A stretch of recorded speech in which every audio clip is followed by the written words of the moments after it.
about the internals of Redpanda, sort of continuing our series on that stuff. And we're going to be talking specifically about the RPC communication system that Redpanda is using internally and how that's really pushing the performance envelope. So I'm excited to have that. I've got a regular guest here, Alex G, founder of Redpanda. Alex, thanks for joining us again here. Alex, thanks for having me. It's always fun to be here, and we get to just nerd out on the quirkiest things. It's always a ton of fun to come and live draw the communications infrastructure. Yeah, absolutely. I love it too. Before we do that, I do want to talk about some news and specifically congrats to you and to Redpanda generally for being named to the Tech Enterprise 30 list. Even got your picture up in Times Square. Look at that on the NASDAQ tower, Redpanda showing up there. So that's exciting. If people want to go check that out, pretty cool thing there. I know there were 900, 1,000 companies they were looking at there and chose 30 or 40 of those. So pretty exciting and congrats to you all at Redpanda. Thank you. It's kind of fun to see that. Honestly, I never really thought we were going to be in NASDAQ. Right. 2.5 years into the company. It's a ton of fun. What was missing is it's my picture, so I could send it to my mom. I've been trying to explain what we do for forever, and I texted mom. I was like, "Hey mom, we're gonna be in Times Square," and she's like, "Okay, send me a picture." And then this was the 1 year where they don't include a picture of you, so she's still, anyways, she's excited, but it would be fun to have a picture. Yeah, well, in a couple of years, when you're ringing the bell at the New York Stock Exchange, you can get your picture up there then. So that's cool. Another thing I want to say, news for me at least, you can see I'm decked out in my brand new Redpanda swag that I've been wearing. Got that since our last show. So if you're interested in getting some of that swag, make sure you get connected with us. You can join the Redpanda Slack channel. So go to redpanda.com. Join the Slack community there and reach out to some folks, and we'll get you hooked up with swag if that's something that you're interested in. Last piece of housekeeping I want to do before we get started. In a week and a half on March 22nd, Redpanda is having a virtual workshop talking about WASM and Redpanda, how that's happening. So again, go to the redpanda.com website, check that out, sign up. Everyone that attends will get a copy of the WebAssembly definitive guide from O'Reilly, which is a great resource. So if you're interested in looking at that, we'll do that. Without further ado, I want to get into our topic today because we got a lot to cover.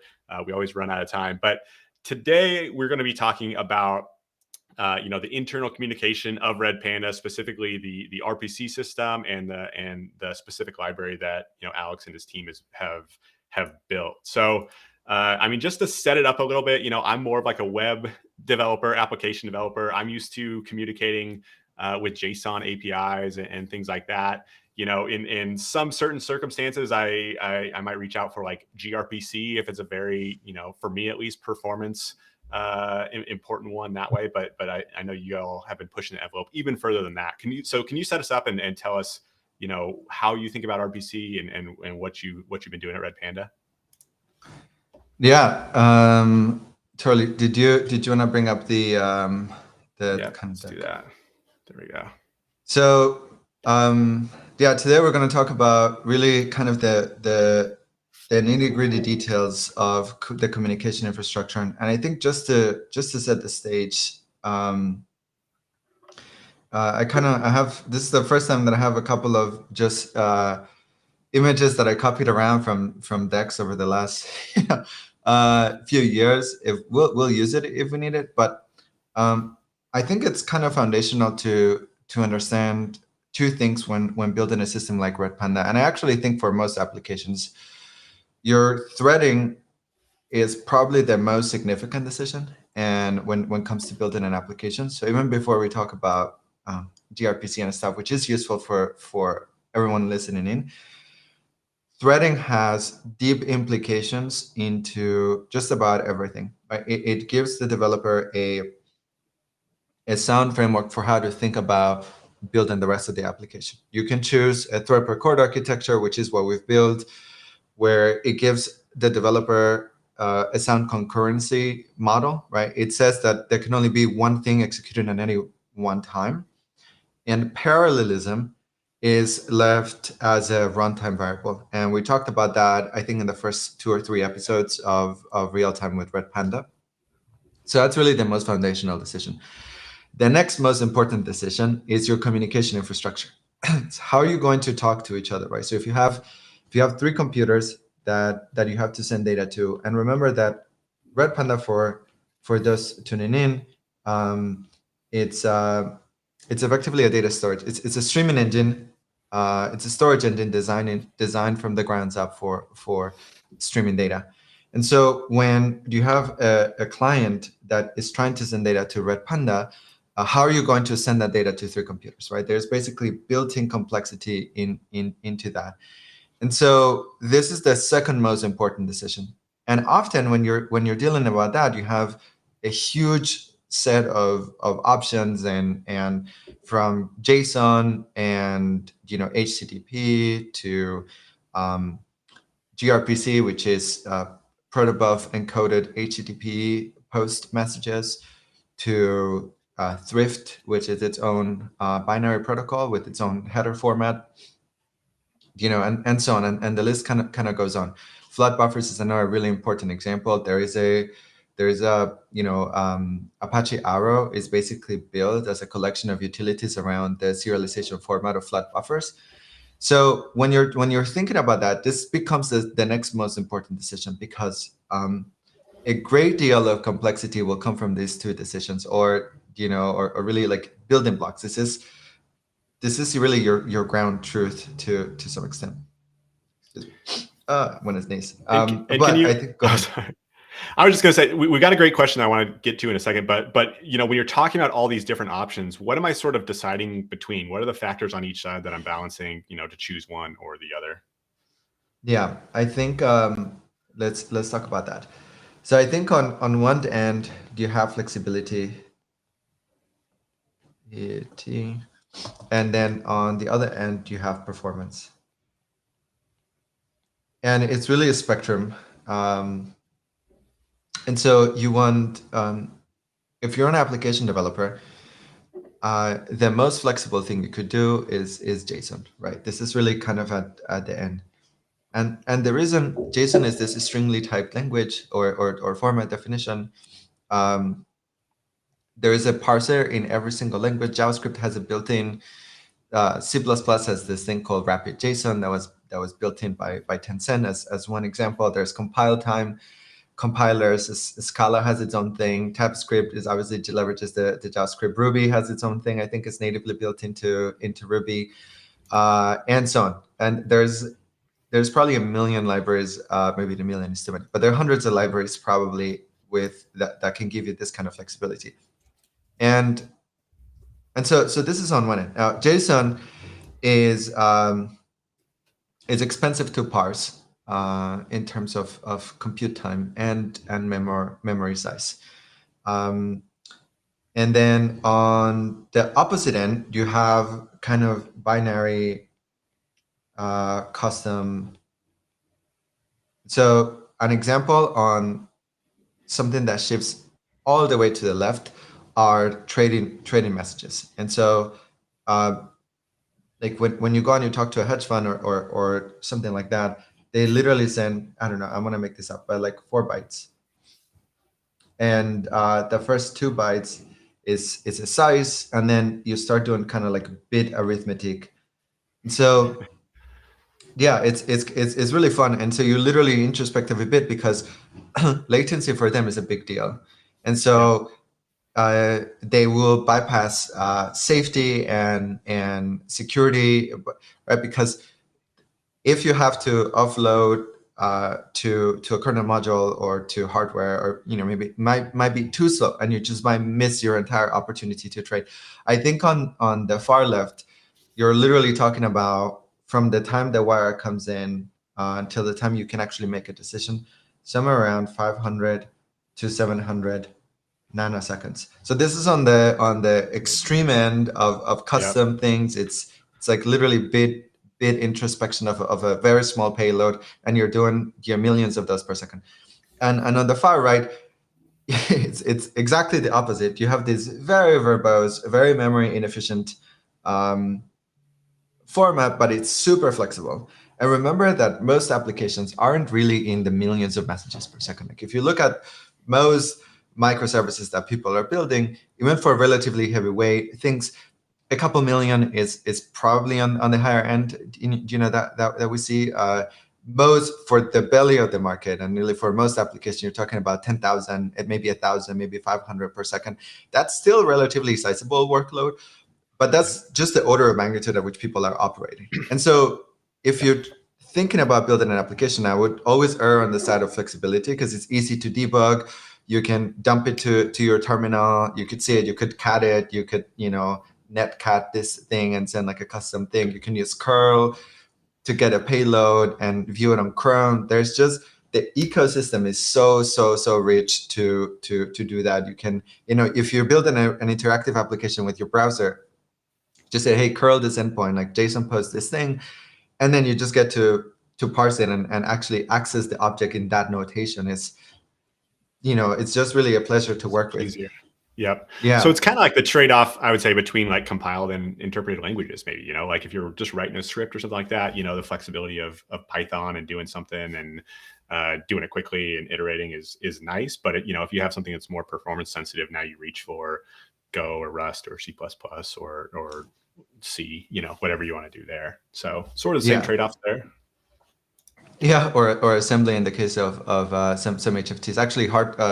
You program it into an FPGA and send the device to your network. But that's kind of on the extreme end. On the and so I think it's important to understand who owns the complexity, right? It's basically an argument for complexity and performance too, and it's a spectrum.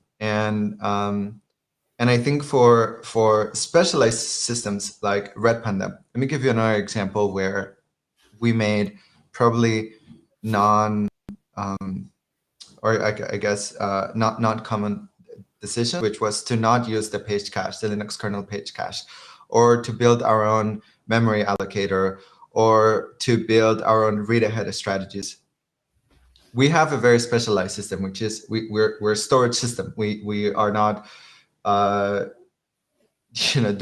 like GPU decoding or anything like that. We have a very specific task, and the task is, how do we give people safety with regards to data loss, and shoving the bytes to disk as fast as we can, and then retrieving them and returning them to them as fast as we can, in a way that is compatible with the Kafka API. And so that's really the job. And because it's a spectrum, we get to choose.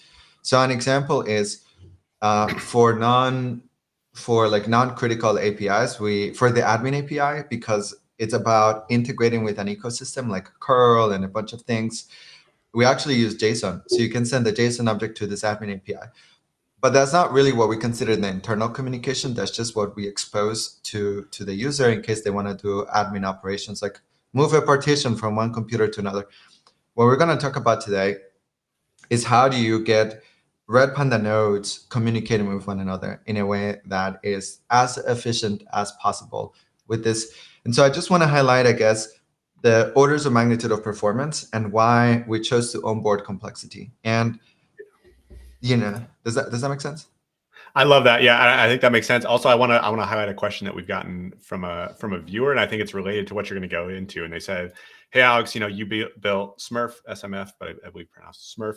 Often build the fastest RPC in the West. So, how much of that was inspiration in developing Redpanda? Is that what you use in Redpanda? So, I think you're going to get into that with some of your slides, but." Yeah. Well, I mean, perfect question. Let's see. I actually have so this is a Smurf. It's an open source framework. It's Apache 2. You could use it. We actually started using this in the beginning for Redpanda, and we basically run into flat buffer limitations, and so I'm going to talk about that. But for general RPC framework, there is a Go port. It has also a very cute mascot too. Not as cute as Redpanda, but like clearly you can see I did this myself, and then the Redpanda as a professional designer did it. Actually, multiple firms. Here's what's cool about Smurf. I took a ton of inspiration from Smurf, and so what a Smurf did is it parsed the flat buffers IDL. So an IDL, it's a it's a definition language. I forgot what I stands for, but it's a meta language, and it looks like C structs or Java classes. You say like object, the name of your object, like object person, and person has age and name and address and job or whatever it is. And job may be a different struct or a different class that, the job may have an address and a title or whatever it is, right? And so it's a way to give users a way to represent the data that at some point has to get shipped over a byte array. Like that, right? That's how computers work. At some point, you can only send bits, and bits in aggregate are bytes, and like you have to take this abstract thing and shove it into a byte array, and so you can ship it over the network. It's just how it goes. And so that's really what flood buffers give you. Now, here's the cool thing: flood buffers exploits the fact that most computers around the world are little endian architecture. And so it says, well, why can't we pad? Let me hold that thought for a second. But why can't we pad? I'm going to finish that thought, and I just want to go back and draw it because it's really critical to the rest of the discussion. Is why can't we pad the white space so that when you reinterpret the cast on the remote computer, it's just a single assignment instruction. So let me hold that on a second. But it's heavily inspired. There are some limitations that I want to talk about today. And I want to bring up a couple of things here. So flood buffers, as compared with flood buffers and a Smurf, are very closely intertwined in that Smurf is the combination of Seastar and flood buffers. And, and then I wrote an IDL generator, a compiler, that parses the flood buffers file and generates C++ Seastar code in the same way that and others contributed the Go port and the Python port. It's pretty cool. And in the same way that Kaplan Proto is or gRPC is there's this definition file, and something parses that file and generates a bunch of code for the target language. But I want to highlight a couple of things. Let me know if you have questions. Is on the performance. And I just want to clarify one thing too, I think, for the users. So here we're talking about, flat buffers, protocol buffers, rapid JSON. Those are serialization libraries specifically. And then we also have RPC, which, handles the communication, right? Often using a specific serialization library. Correct. Is that correct? Okay. Yeah. And you need both, right? Like what the RPC mechanism will do is it'll leverage the serialization library to turn it into a byte array. And then that's when the RPC comes in that it has to serialize, it has to actually send it through the TCP connection. It has to be, equivalent of like TCP open and send and flush and, deal with things like back pressure and idle timeouts and heartbeats and a bunch of, that's really where the communication combined both things give you a remote procedure call. But anyways, just to highlight on performance as to why we went with the binary protocol with Redpanda, is that with flood buffers, is obviously the answer is it has to be better than flat buffers. Obviously, we wouldn't do. Is if you look at JSON, rapid JSON, which is one of the best JSON libraries in the world, I think written by Tencent, if I'm not mistaken, is on JSON to do 1 million times serialization of a particular struct mapping. In flood buffers, it took him 10 minutes to do the same thing. In protobufs, the protobuf light version, it took about 3 minutes. And in flood buffers, it took about 3 seconds. And we're saying that we can even do better, right? And so this kind of order of magnitude things, if your job is to send data and make it as fast as possible, it's a huge difference. Like I can't literally go to a customer, I guess you could, and say like, I'm gonna take 10 minutes to process this 1 million requests. Like it doesn't make any sense. It's too, it takes too long to do that, right? Like our job is to be safe and be fast, and so I think that the right approach for us was really to onboard the complexity of building a custom serialization format. First of all, because our APIs we don't need that kind of flexibility. Our APIs are rather mature. We use Raft as a way of communicating, and like it's just a very stable API. There isn't a whole lot of things there, and so it's okay to pay the cost of performance there. So this should give you an example on. I'll now bring up the serialization library for us. This should give you an example on of the spectrum of flexibility. You get schema evolution. You get it supports backward compatibility in that, like on the far right, because it's all runtime reflection to some extent. You say, hey, runtime, do you have a field with this name? And the runtime is either going to tell you yes or no, and it has a string, right? So think of it as a map. You say, like, is there an Alex Zebri field? And the answer is either yes, and if yes, you assign the value, and if not, you're like, okay, well, here's, like, I'm still going to keep it in the byte array, but I'm not going to do anything with it. And so that's super flexible. It's really easy to use and to evolve and so on. And then let's talk about kind of on our end where we think we lied is in Felix, who wrote Seastar++. In fact, Felix just wrote the version 2 of our internal implementation, but he has a very similar thing here. And it was really, we took a ton of inspiration of our version 1, which is what we're going to talk about. And just like, RPC is kind of like Emacs. It's just the art of infinite and iteration or improvement. It's just like all these little percentages matter. So if you even compare Seastar with flood buffers, Seastar is even faster than flood buffers. And we just compare how flood buffers compares with rapid JSON. It's like 10 minutes versus 3 seconds. And so Seastar has some really interesting things. Our internal serialization is very similar to Seastar, and Felix is the one that wrote the parsing and serialization library. Now let's talk about that. Let's go back and let's do the live drawing here, because this is pretty cool. Here, this is at the end of the day. By the way, remember this one slide. I'm gonna go back and actually draw a couple of things to understand where we lie in the spectrum. So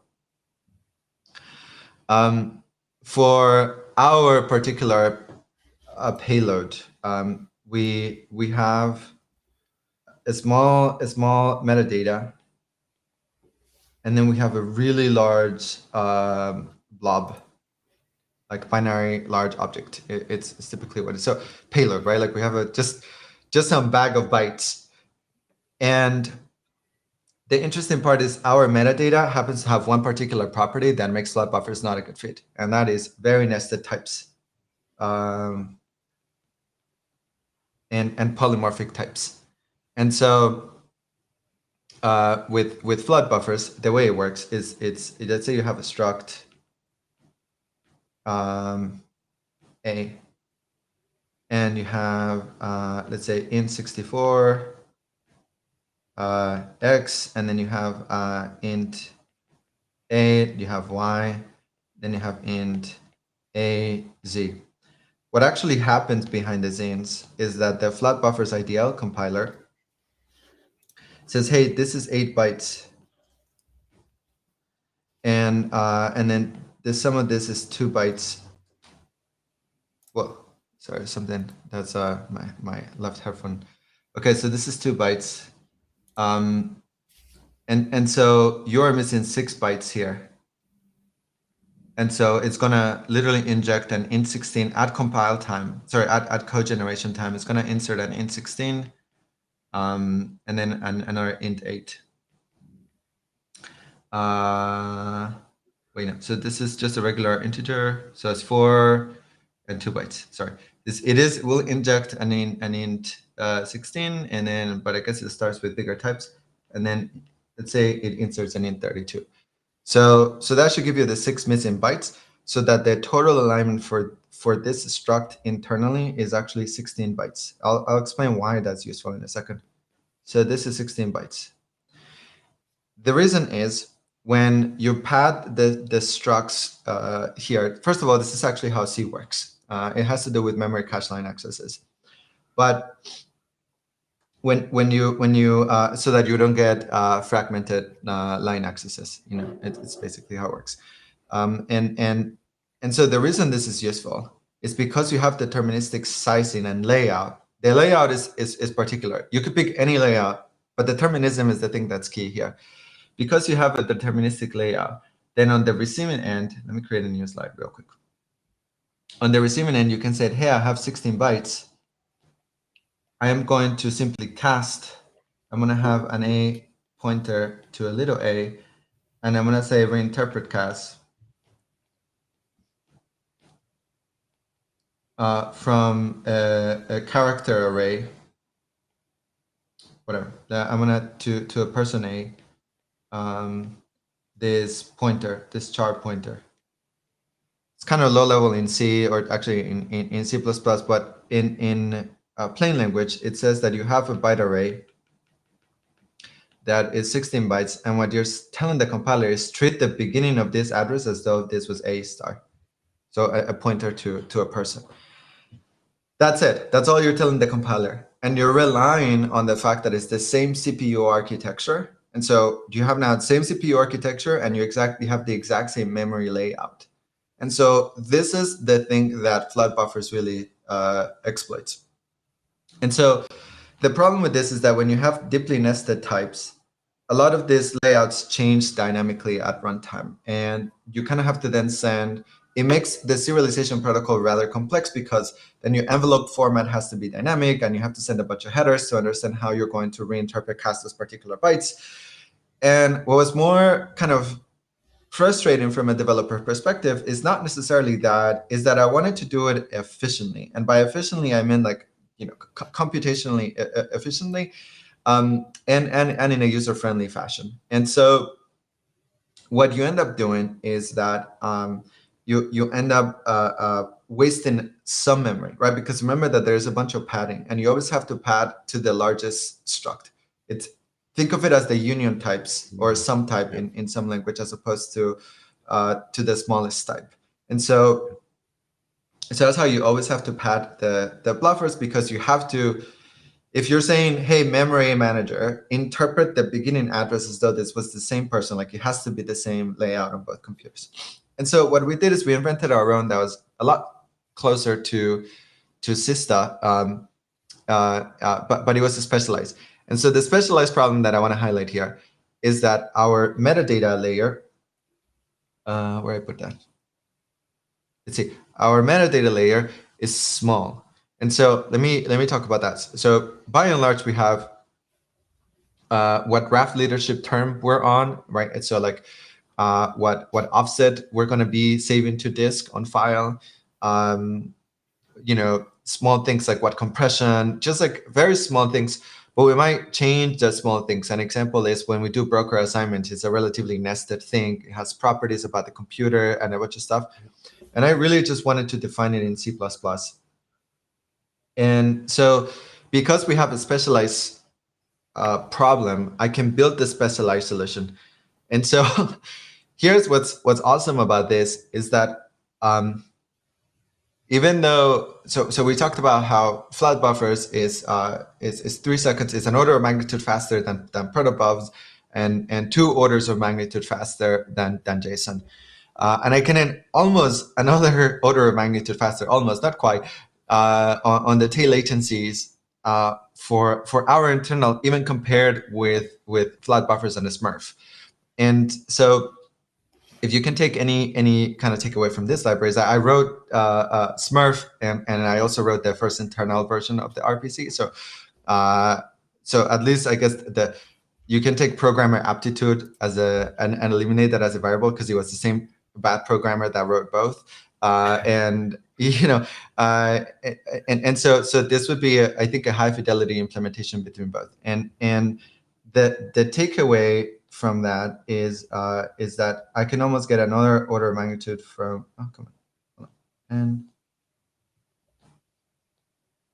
I can get almost another order of magnitude by building a specialized struct. And what I think is this is really the main takeaway of this thing. And so how we do that is let's dig deep into C++. Before I get deep into C++, any questions from the audience? This is live, and we can just I'm just going to talk about some more low-level bits about the code generation and the runtime type reflection. But I'm happy to take questions from the audience. We just got a good one. It's not even one I'm going to be able to handle, so I can read it, but you're going to have to handle this one for sure, because this is deep in the C++. So flat buffers seem very interesting now. seems like you've significantly invested in these high performance data structures. Have you thought about memory fragmentation in STL containers? For instance, standard.map is staunchly discouraged, but associative vectors or flat maps are highly encouraged. We can't even fit the whole thing on there. So how do you think about that sort of problem? This is a really good question, and it's pretty deep. So I'd let's talk encourage you about to it. apply to the Redpanda team. Number one, Yeah. if you're on this level, come work for Redpanda. But anyway, go ahead. Yeah, exactly. So let's talk about memory fragmentation. Actually, because Redpanda is this is a rat hole, but this is a live discussion. So let's get into it. So Redpanda is a third code architecture. So assume you have core 0, and then you have core 1. And for those of you that listen to this in the future, if you get to join, then you get to just talk about whatever you're interested in this, like flat buffers and memory management. So what happens is at runtime, we take the entire memory and assume for simplicity that you have 2 gigs of memory total in your system. And so we evenly split it. And so we ask lib hardware locale to introspect from your CPU IO into the memory bank. So it's like, hey, for what core, let's say core 0 and this is core 1, though they're vertically stacked, what memory bank belongs to that, and then we say, okay, this is the memory bank, and then I'm going to lock it to this thing, and nobody can access this except core 0, and then we're only going to talk about this. What happens here is we don't use virtual memory, and so I do. But first of all, I agree that state map is not necessarily a good implementation, and we use Absol as the Google container library for the node map, which has some particular structures. This is okay. This is deep, so we're gonna do it. So what happens is you have one gigabyte, and so the token truth of flat containers and flat buffers is just one particular way of representing it across computers, but Absol flat hash map and flat hash set, it's the idea that you can represent an order container in a flat array. And the reason for that is that you get memory prefetch in. And so the idea is that, in particular with absolute flat hash map, is that you should be able to look up an address with, I think, two cache line misses. So we're getting deep here. So let's talk about why that's not always necessarily a good thing when you don't have virtual memory. And so everything is always a co-design and nothing happens without a context. And so what happens when you have a flat buffer structure in an application that will always suffer from memory fragmentation because we don't use virtual memory. And so we have to be very careful when we use flat hash maps. And so we actually, for our use case, we didn't find flat hash maps to be very useful for large containers. And the reason is that the reallocation and the space is a percentage of the baseline allocation. So well, here we are. So assume that you have a reallocation library, like you have to grow the container. And so you have your container is, and it often, I think, is 1.75x growth or so is the one, at least on the Facebook. Same as like Facebook has a flat hash map thing. I think it's called F14 is the name of the map or something like that. But the point is that you take this and then you add 75% growth for the next reallocation. And in the meantime, well, I guess I didn't draw this out proportion. So here.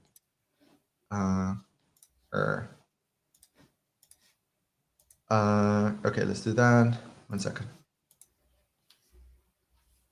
So assume that that's the baseline, and then you got 75%. This is new. So when you reach saturation, actually when you're about like 80% or 90%, you can define when you're going to reallocate.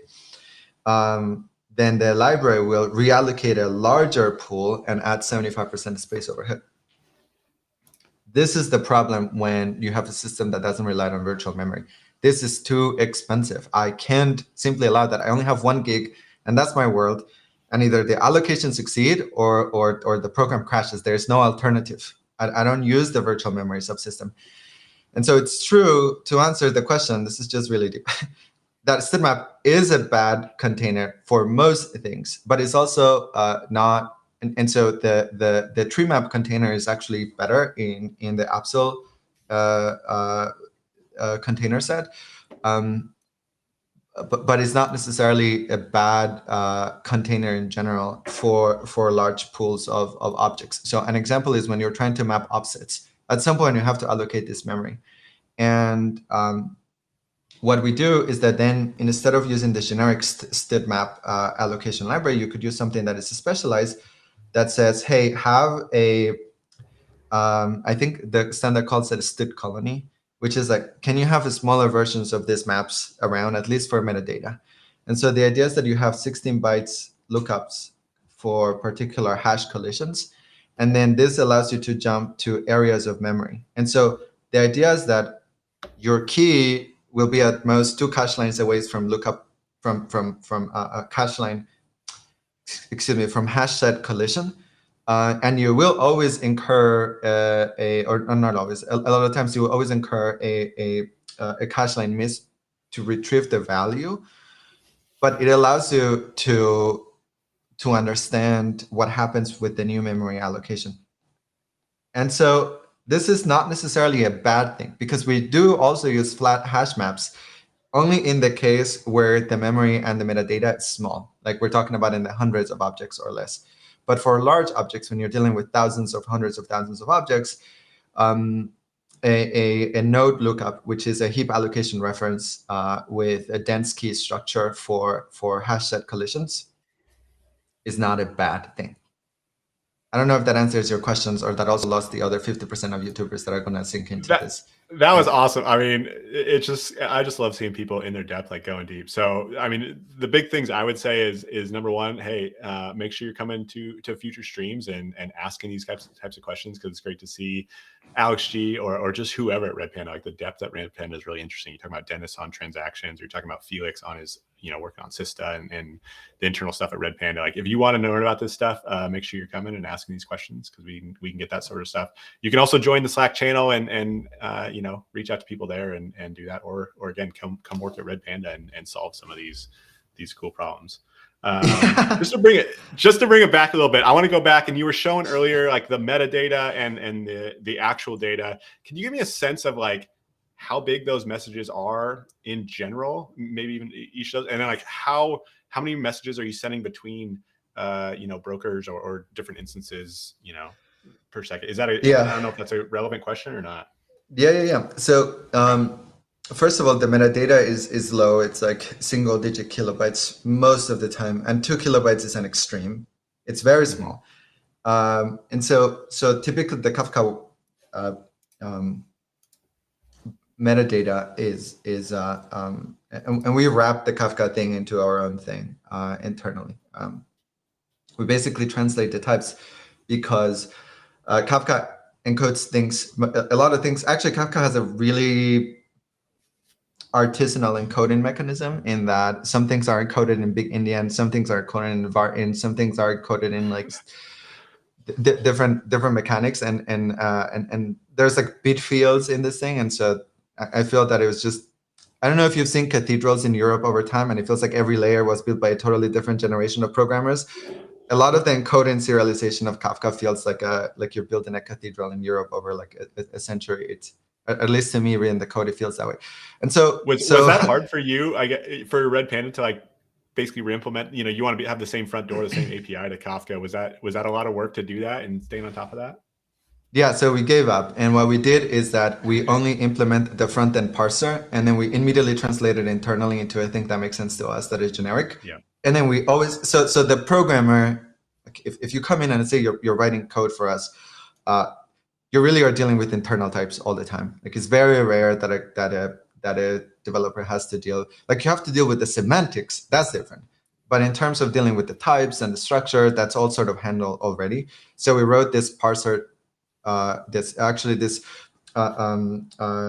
combinator library that will will actually co-generate the C++ to parse Kafka into our internal types so that the programmer doesn't have to deal with that. And that's all generated at compile time. And so you literally take upstream JSON objects from the Kafka IDL definition, put it into a folder, and then you get types, and you just don't know how it happens. It's kind of, it's not magic. This is the thing that makes it happen. But we, we didn't carry the semantics all the way to disk because we could do better in some dimensions. We could sort of like look back, we're like, okay, this is where you're trying to go, so we're just going to do here, and as opposed to like rebuilding the evolution.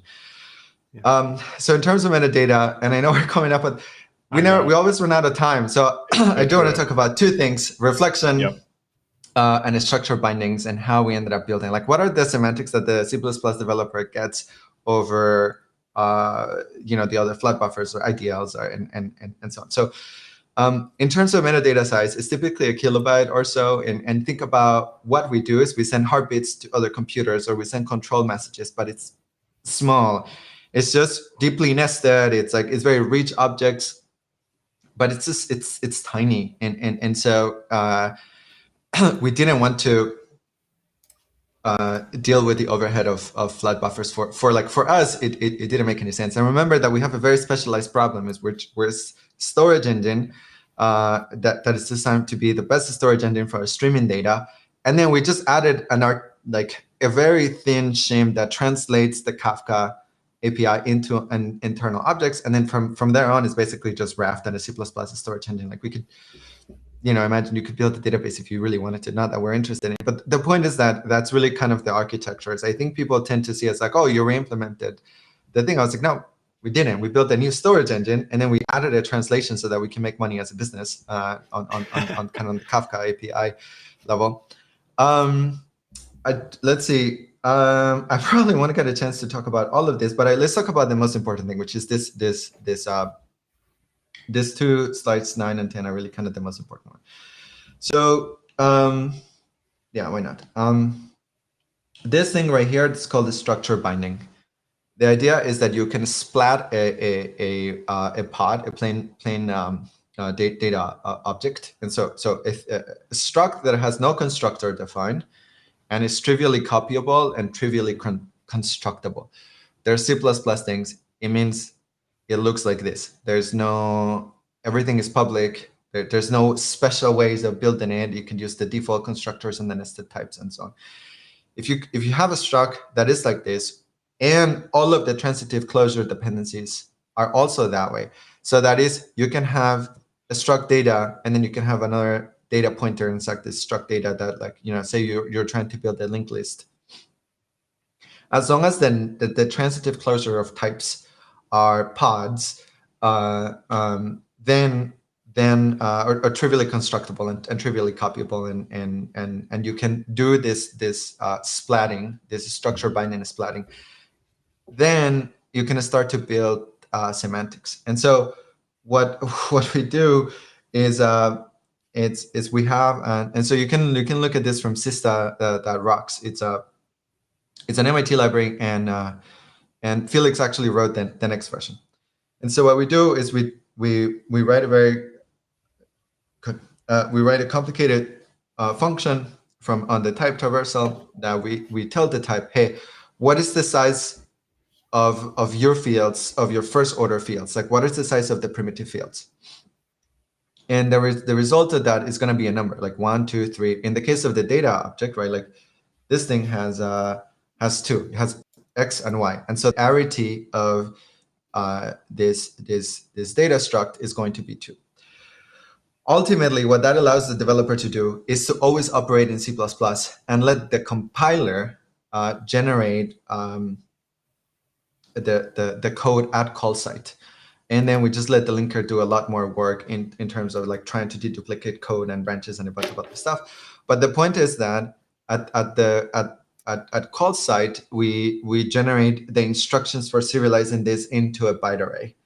And from a developer perspective, you always are operating in C++. You never are operating in sort of in a different language. And so it's very convenient and actually super fast to develop a new service or a new endpoint or a new thing. because the core engine was in C++, it's, we kind of built it. And I'll walk over the last idea, and then we have to close it up because I can talk about this for about 10 years. Is that what we're looking for is a DFS type traversal. And so assume that you have a tree of types. The last thing remaining for this thing to work is deterministic traversal of types. And so at this example, let's say that you're trying to serialize this node. The arity of this node is 3.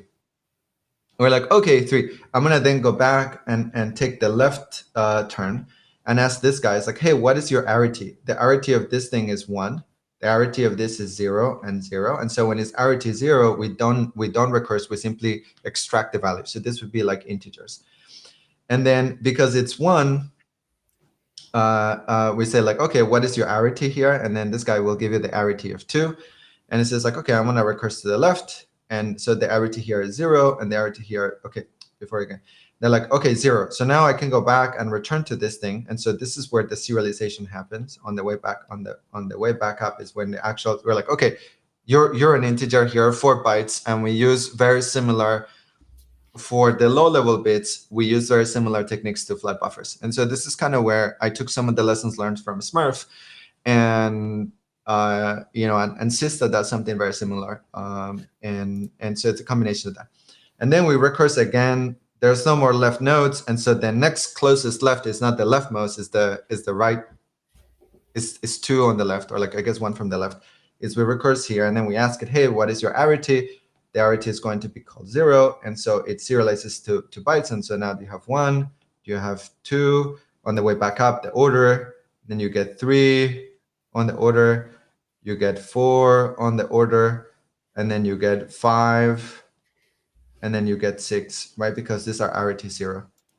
And so at the end, the way it'll look on an array, you will have 1, 2, 3, 4, 5, 6. Now that you have deterministic order, you can go back and so this would be a byte array and assume that, I don't know, for simplicity, it's all 1 byte. Then you'll have like a 6-byte array that then you can go back and rehydrate it or copy it, or, and then we do specialized tricks for specialized types too. And so the point here that I'm trying to make is we have a specialized problem that at the end of the day, this is really the slide that should take away. Is with JSON, it takes something 10 minutes to do whatever the performance was.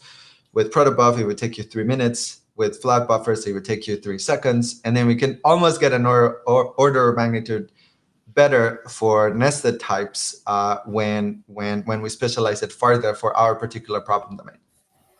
I think that's basically, we have to wrap it right here.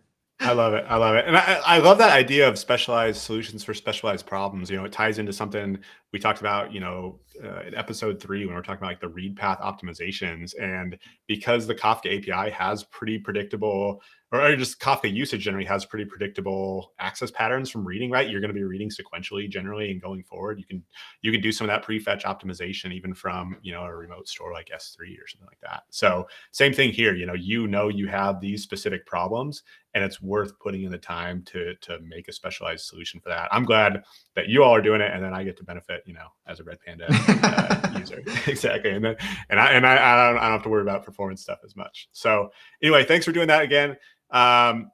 Just reminders for folks, again, join the Slack channel. I do want to sort of, let me show the Redpanda site real quick.